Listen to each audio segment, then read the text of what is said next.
artistes hirsutes vivants et fumistes, autrement dit la bohème littéraire de 1860 à 1900, aujourd'hui les utistes de l'hôtel des étrangers.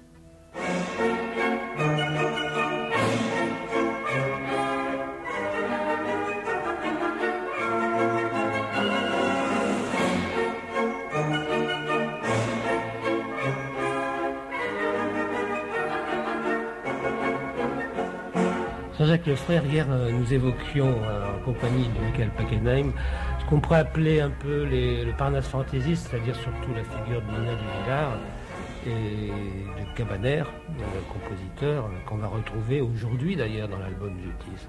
Oui. L'album Jutiste, finalement, Jean-Jacques Lefrère, on est dans une contemporanéité, comme on dirait aujourd'hui, c'est-à-dire les Jutistes se réunissaient fin 1971. Nina de Villard recevait, elle, depuis 1862. Le cercle des hydropathes est fondé en 1869. Et en fait, entre le salon de Nina de Villard, plutôt, donc les dernières années du Second Empire, et le cercle zutique, il y a un événement qui est survenu qui s'appelle la Commune, en fait. Et c'est vraiment probablement ce qui a cassé un petit peu ce grand mouvement littéraire, artistique de Bohème, où finalement des sympathies se retrouvaient, et c'était un grand lieu de rencontre. La Commune est arrivée, donc il a vraiment introduit une rupture et des haines et des brisures de vie. Et au lendemain de la Commune, un petit groupe de littérateurs, on dirait aujourd'hui de gauche, se sont retrouvés et se sentaient probablement mal à l'aise dans un autre cercle purement littéraire, celui-là, qui était le cercle des vilains bonshommes, dans lequel là aussi on retrouve beaucoup de gens de l'époque. Et en fait, ils ont fait un peu dissidence, finalement, ces utiques.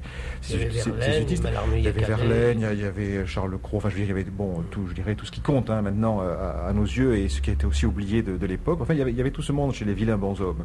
Et en fait, c'était un repas, c'était des dîners mensuels qui étaient suivis de la lecture, bien arrosée d'absinthe, de poèmes et de commentaires. C'est des soirées littéraires, et c'était une ambiance qui était assez conviviale.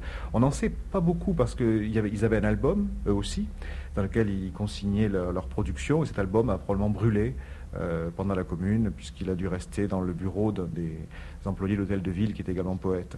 Et donc le cercle zutique, lui, est né après la Commune, mais c'était manifestement un cercle dissident, et s'y sont retrouvés des sympathies qui étaient des sympathies d'opposition, je dirais, au mouvement réactionnaire, et on voit bien dans le texte de l'album, le ton est quasiment constamment à la subversion. Alors, ce qui est intéressant aujourd'hui, c'est que on connaît ce cercle zutique pratiquement par un unique document, qui est l'album zutique, qui a été retrouvé à la suite de péripéties assez étonnantes, et qui reconstitue parfaitement l'ambiance du cercle, ambiance d'ailleurs qui était apparemment complètement débridée. On le voit d'après les dessins qui sont parfois à la limite de la pornographie, les textes aussi, l'écriture même, on voit des écritures un peu imbibées, c'est assez caractéristique. Mais c'est quand même, ce qui nous frappe aujourd'hui, c'est que on y retrouve ce qui a compté par la suite, les collaborateurs, c'est Verlaine, c'est Charles Cros, c'est Rimbaud, c'est Germain Nouveau, c'est Richepin, c'est Ponchon, enfin, tous ces personnages-là, en fait, se sont retrouvés pendant peu de temps, puisque finalement, le cercle a duré à peu près un an. Sa période la plus forte a été le dernier trimestre de l'année 1871. C'est là qu'est la participation de Rimbaud, de Verlaine. Il semble avoir été mis un petit peu en dessous. Germain Nouveau arrive plus tard, oui, justement, dans la deuxième période, qui est plutôt la fin de l'année 72. D'ailleurs, il fait des collaborations après coup, c'est-à-dire de temps en temps, on se demande s'il ne remplit pas des pages laissées blanches, parce que ça pose quelques petits problèmes chronologiques là-dessus, mais enfin bon, c'est du détail. Mais l'ensemble donne une littérature qui est, une fois de plus, très subversive, qui n'était certainement pas destinée à la publication, bien qu'il s'agisse de poèmes parfois superbes, mais c'était des jeux de parodies grinçantes, et on voit bien qu'il y a souvent une sorte d'exaspération face à une poésie sur laquelle la plupart avaient cessé de croire, en fait. Et une des têtes de Turc favorites était François Coppée, qui, le malheureux, en prend bien pour son grade, et qui se trouve parodié de manière parfois atroce.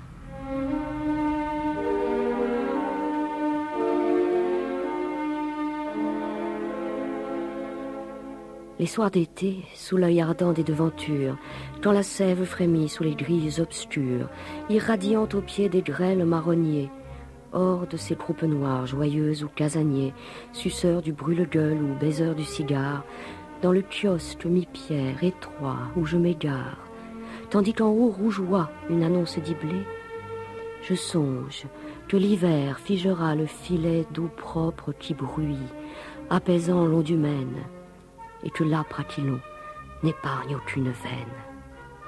François Coppée, Arthur Rimbaud.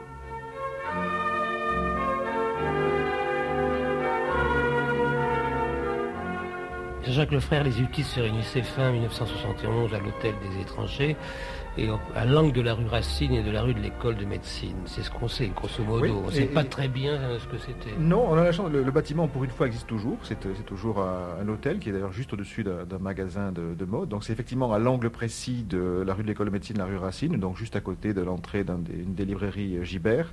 C'était probablement au 3e étage, parce qu'on a dans l'album Zutik un dessin qui représente le coin de cette maison et qui, par des flèches, montre la fenêtre.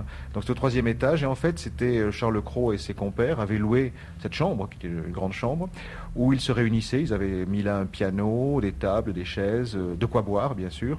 Et puis ils avaient institué le fameux musicien Cabaner comme gérant du cercle.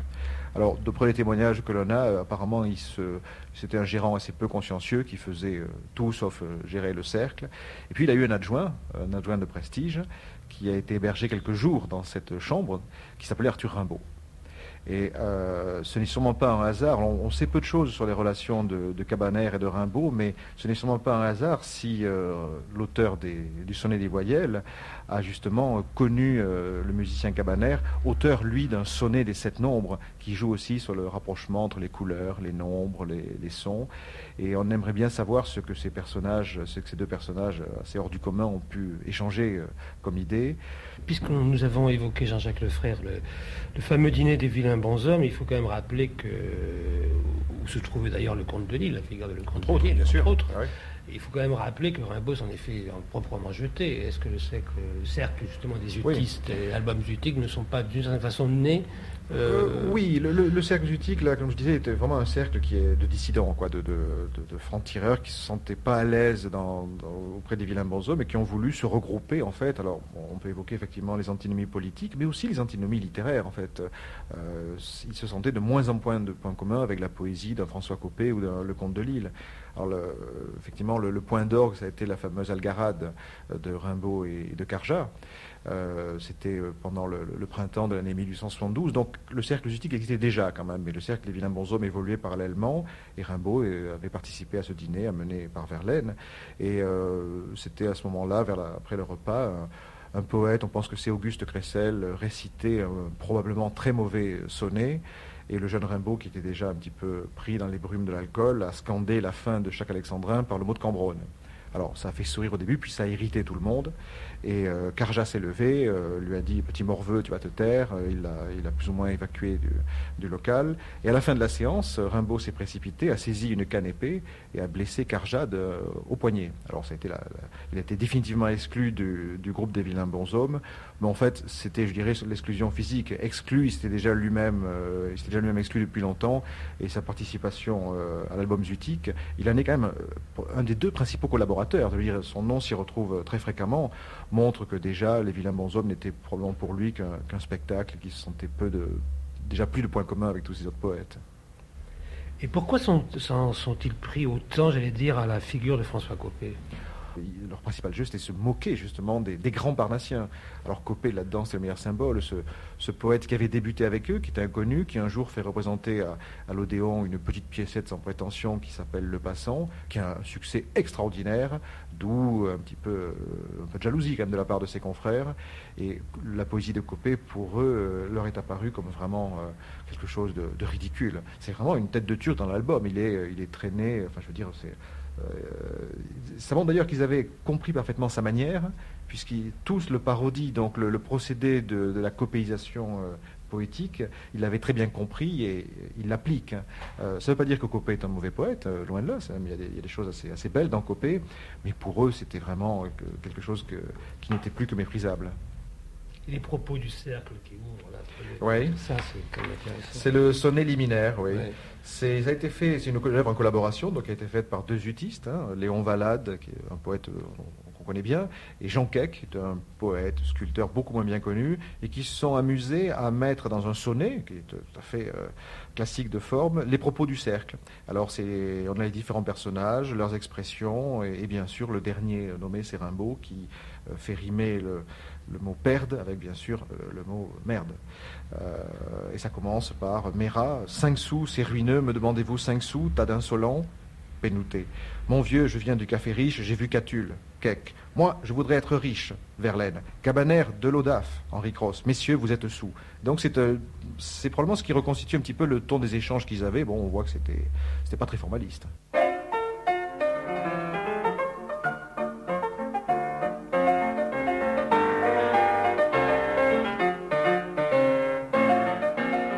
Les autres propos du cercle aussi, signés Camille Pelletan, et qui sont en fait de Valade.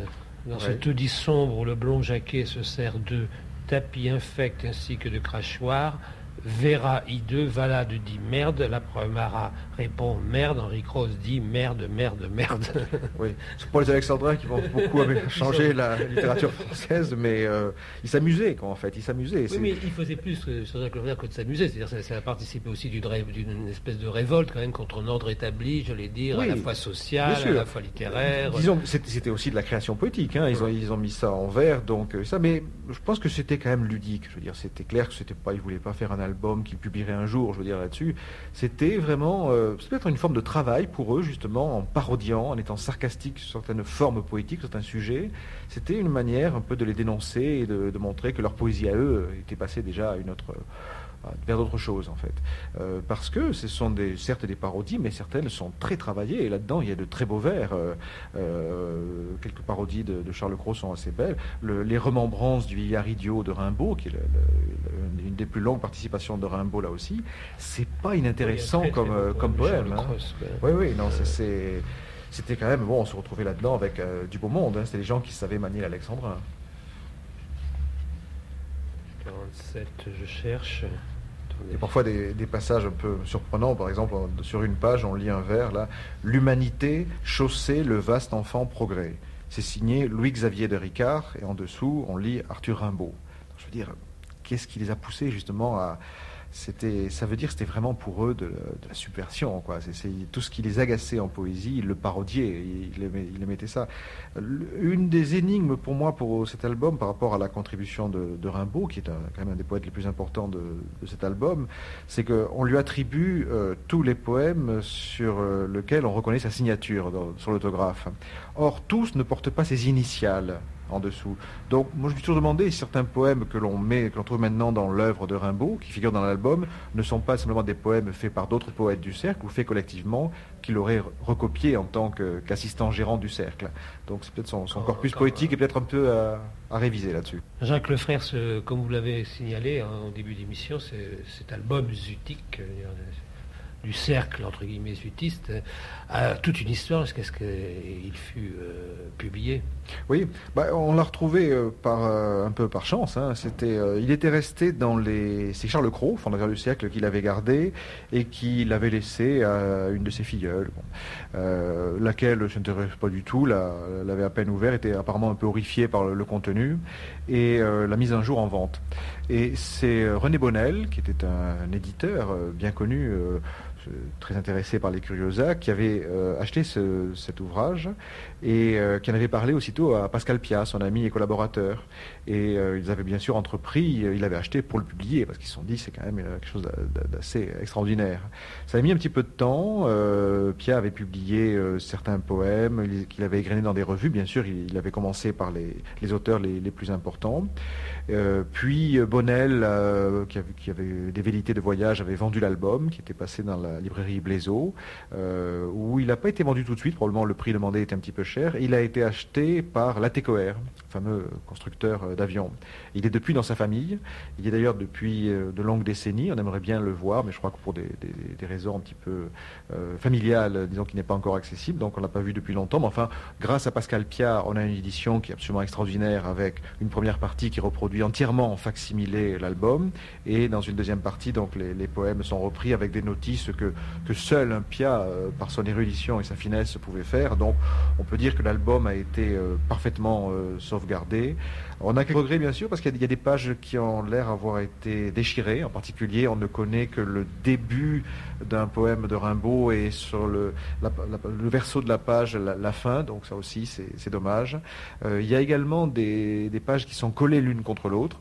On peut se demander si un jour, si on avait accès à l'original, on pourrait voir un peu par transluminescence s'il n'y a pas quelques inédits intéressants à travers. Mais bon, c'est un document extraordinaire qui a été sauvegardé justement grâce à des gens comme Piat ou Bonnel. Et ce qu'évoque dans sa préface Jean-Jacques Lefrère, Pascal Piat, c'est que le Mercure de France, éditeur de Rimbaud dans les années 30, ne voulait pas permettre une édition justement d'album jutique. Et pourquoi ? Parce qu'il y avait Claudel, et Claudel qui était le préfacier de l'édition canonique, dit-il, et qui s'opposait absolument à ce qu'on... Naturellement, les sous les trous du cul et compagnie. Oui, ça pouvait pas lui plaire. C'était pas son univers. Non. Et puis l'homosexualité. Oui, tout à fait. Non, je veux dire, puis c'était à l'époque où l'homosexualité de Rimbaud, on n'en parlait pas. Je veux dire, là-dessus, elle avait déjà été étouffée par la famille, et puis c'est quelque chose dont il ne fallait pas parler. Donc, je veux dire, publier des poèmes qui, certes, sous couvert de la parodie, mais sont quand même des poèmes pédérastiques, il y a même un sonnet pédérastique dans l'album, je veux dire, ou homosexuel, comme on voudra, c'était quand même assez osé, quoi. Donc, le Mercure s'y est opposé, et c'est pour ça, en fait, que c'est resté, cet album-là, dans l'esprit des Curiosas. Ce n'est que, d'ailleurs, depuis peu d'éditions, que les participations de Rimbaud ont été reprises dans les œuvres complètes. Il faut dire qu'il y a certains sonnets certains poèmes qui sont assez gratinés quand même. Vous ne voulez pas nous en lire, hein? Oh. Ah oui, ça, oui, vous aimez, ça vous allez pas vouloir le lire aussi. Joujou, pipi, caca, dodo. C'est pas très méchant celui-là, c'est pas très méchant. Oui, c'est une parodie d'Alphonse Daudet par Charles Cros. Bon, c'est gentil, hein. Joujou, pipi, caca, dodo, do, ré, mi, fa, sol, la, si, do. Le moutard gueule et sa sœur tape sur un vieux clavecin de pape. Le père se rase au carreau avant de se rendre au bureau. La mère émiette une panade qui mijote, gluante et fade dans les cendres. Le fils aîné cire avec un air étonné les souliers de toute la troupe, car ce soir même après la soupe, ils iront autour de Musard et ne rentreront pas trop tard. C'est pas foulé pour la rime, là. Afin que demain l'on s'éveille pour une existence pareille. Do, ré, mi, fa, sol, la, si, do, joujou, pipi, caca, dodo. C'est pas un des chefs-d'œuvre de l'album, hein.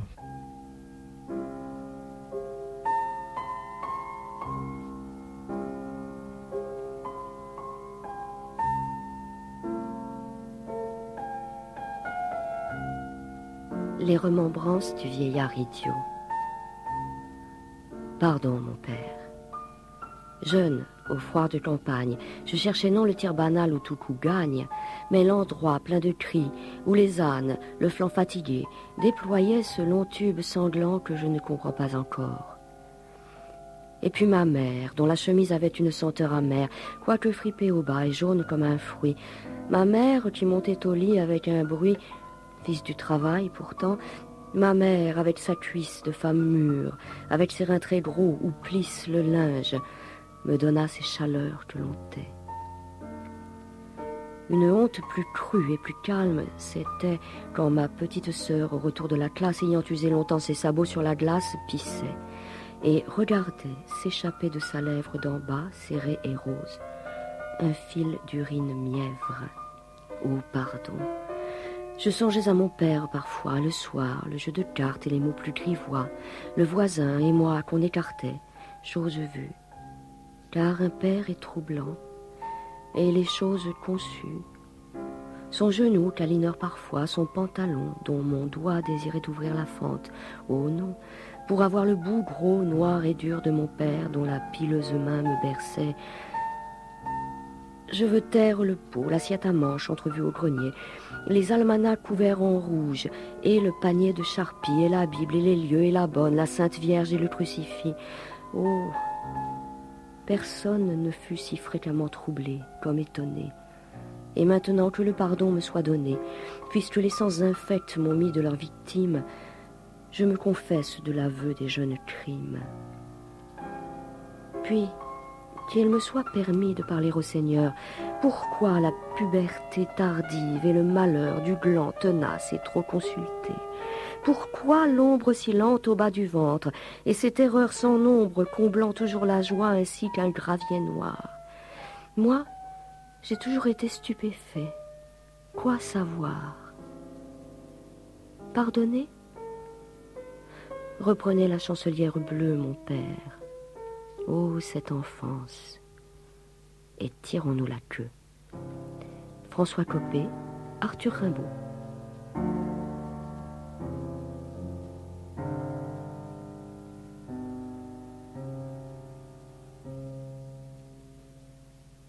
Il y a des poèmes très courts aussi. Parfois, il y a une phrase là qui est glaciale, c'est « L'idée à Bergerac et la forme à Coppée ». En alexandrin, c'est difficile d'être plus vache. Et encore un sonnet monosyllabique sur la femme. « Ô femme, flamme ô, ô drame, l'âme faux, même qui l'aime, si livre, ivre ». Ça, c'est de Charles Cros. Il y a un pantoum négligé qui parodie Alphonse Daudet. Puis, repris par oui. Oui, tout à fait, oui. Trois petits pâtés, ma chemise brûle. Là, on le retrouve dans un des recueils de Verlaine. Puis, il y a tout un petit ensemble qui s'appelle Conneries, c'est le titre, dont Rimbaud est l'auteur. C'est le titre. C'est bon. Je peux. Alors, il y en a un qui est curieux parce que Rimbaud s'est amusé à mettre dans un sonnet, à regrouper des choses hétéroclites qui étaient des publicités de l'époque ou des célébrités de l'époque, des choses qu'on ne sait pas très bien ce que c'est. Alors, ça donne Paris. Halle, Godillot, Gambier, Galopot, Wolf, Pleyel, au Robinet, Meignier, au Christ, Le Perdriel, Quinque, Jacob, Bombonnel, Veuillot, Tropman, Augier, Gilles, Mendès, Manuel, Guido Gonin, Panier des Grâces, Lérissé, Syrah, Jonctueux, Pinvieux, Spiritueux, Aveugle, puis qui sait, Sergent de Ville, Anguien chez soi, soyons chrétiens. Alors là-dedans, on retrouve un assassin célèbre, Tropman, on retrouve Catulle Mendès, on retrouve Quinque, la victime du dit assassin, Bombonnel, un chasseur de fauves de l'époque, Godillot, marchand de chaussures, Galopot, un pédicure. Enfin, visiblement, il a composé ça avec à côté un journal, il a pris les publicités, il a fait ça montre que, une fois de plus, qu'est-ce qu'il voulait faire en faisant ça? C'était grinçant, ce genre de choses. C'était pas des choses qu'on pouvait publier ou autre. C'était montrer que finalement, pour moi, un tel sonnet, qui est beau dans sa forme d'ailleurs, les rythmes sont assez belles, mais ça montre que la littérature, c'est aussi des mots qu'on assemble, et leur ordre importe peu. L'album Zutique n'est pas un recueil de collégiens ou d'amateurs comme ça, un recueil de cercles, comme ça on met des pensées. C'est autre chose, c'est de la littérature. Ce qu'on découvre d'ailleurs, Jean-Jacques Lefrère, à lire l'album Zutique, on découvre un certain Eugène Manuel qui fut avec Hérédia, Sully Prudhomme et Jean Icard, un des auteurs modernes les plus rabâchés dans les classes à partir de 1880. Ah oui. Alors là, aujourd'hui, Sully Prudhomme on connaît encore, Hérédia on connaît. Eugène Manuel, il avait une chance, c'est qu'il était inspecteur d'académie. Alors quand il allait visiter les écoles, les instituteurs apprenaient vite, quand ils apprenaient la visite d'Eugène Manuel, faisaient vite apprendre à leurs ouailles un poème. Et Eugène Manuel, visitant la classe, ravi que les élèves lui récitent un de ses poèmes, notait bien l'instituteur. Sauf un jour, il a eu un incident, un instituteur ou un professeur n'a pas voulu jouer le jeu. Il a dit, tiens, vous leur prenez pas mes poèmes, etc. Et l'instituteur a répondu, non, moi je n'apprends pas le français de Manuel. Ce qui était une assez jolie réponse quand même. Et effectivement, alors, dès que Manuel est parti à la retraite et a disparu, sa poésie est retombée là où elle n'aurait jamais dû ressortir, le néant. Et on n'apprend plus, on n'oblige plus les écoliers à apprendre de l'Eugène Manuel, heureusement. Demain, nous parlerons des hydropathes et des vivants avec Jean-Didier Vagneur et aussi les hirsutes. Est-ce qu'il y a un lien pour vous, Jean-Jacques Lefrère, entre les utis de l'Hôtel des étrangers et les vivants, les hydropathes ou les hirsutes? Le lien, c'est surtout finalement la personne de Charles Cros, qui fait le lien, oui, tout à fait, et qui a été le fondateur du premier cercle zutique de 1871 et qu'on retrouvera par la suite. Mais sinon, le destin a voulu que tous les participants du premier cercle zutique se trouvent dispersés ou passent dans d'autres métiers ou meurent, etc. Et on en retrouve assez peu par la suite. Finalement, ça a été un brassage. On est au lendemain de la Commune où les vies et les existences ont quand même été assez chaotiques, et tous n'ont pas eu une trajectoire à la François Coppée, justement, commençant par avoir son œuvre jouée à la Cour impériale et finissant à l'Académie française. Des gens comme Mercier, des gens comme Miret, enfin Miret qui est un peu inconnu, enfin tous ces collaborateurs de Valade, Mérat, enfin tous ceux qu'on a cités, que l'on voit dans l'album, ont assez vite disparu du milieu littéraire. Et comme le remarquait déjà Pascal Piat, ils ont aussi, pratiquement fait long feu. Hein.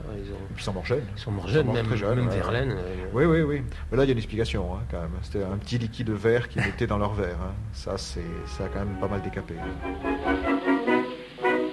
Il me faut être pour une femme que j'aimais comme un pauvre fou. Un jour Margot brisa mon âme. C'était Les Utistes de l'Hôtel des Étrangers par Mathieu Bénézet, avec Jean-Jacques Lefrère, co-directeur de la revue Histoire littéraire. Lecture Françoise Lebrun. Prise de son et mixage Laurent Lucas, Simone Ronget, Julien Chabassu, Jean-Claude Gauthier. Réalisation